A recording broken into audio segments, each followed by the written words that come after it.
2011 was the season of change in the Middle East.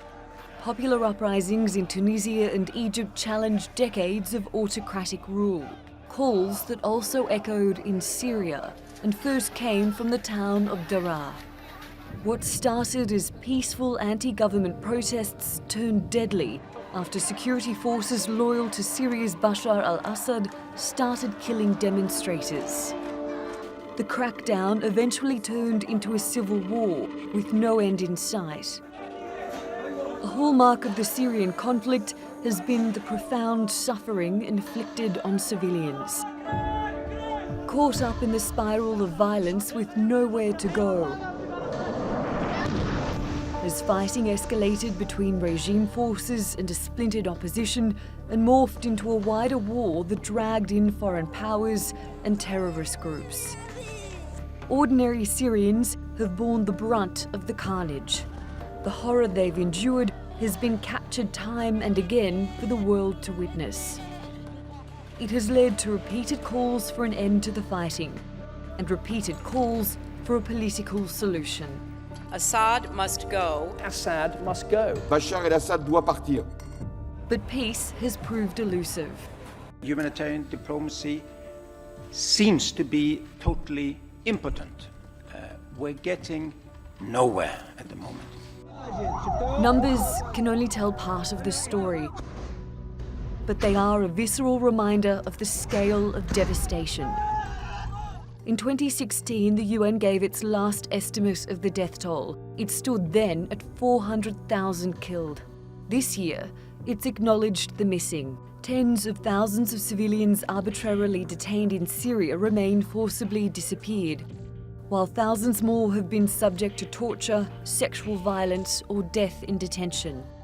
Millions have been forced to flee their homes. About 6 million people have been internally displaced.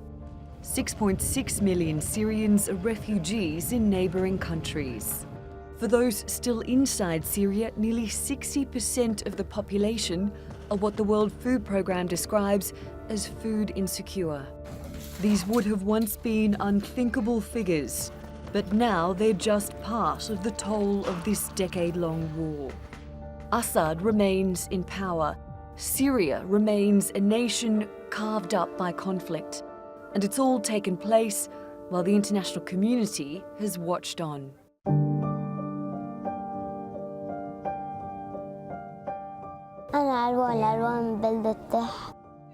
Alwan was born in the days after the uprising in March 2011. He's part of the generation of Syrian children that has only known war. نحن كل ما بتجي الطيارة بنخاف. قال بالمدرسة بيقولوا إنه الطيارة قال هي العالم بتسافر فيها. أنا كل ما بشوف الطيارة بتخبي بعرف إنه بدها تضرب تقصف. His mother was killed in a barrel bomb strike in 2017. The conflict has forced him and his family to move again and again to seek safety. They now call this camp along the Syria-Turkey border home.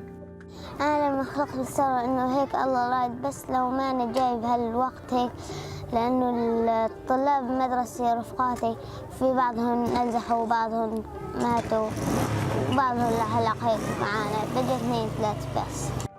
Alwan's childhood wasn't supposed to be like this. The war has left little unscathed. Not even the earliest memories of a 10-year-old boy.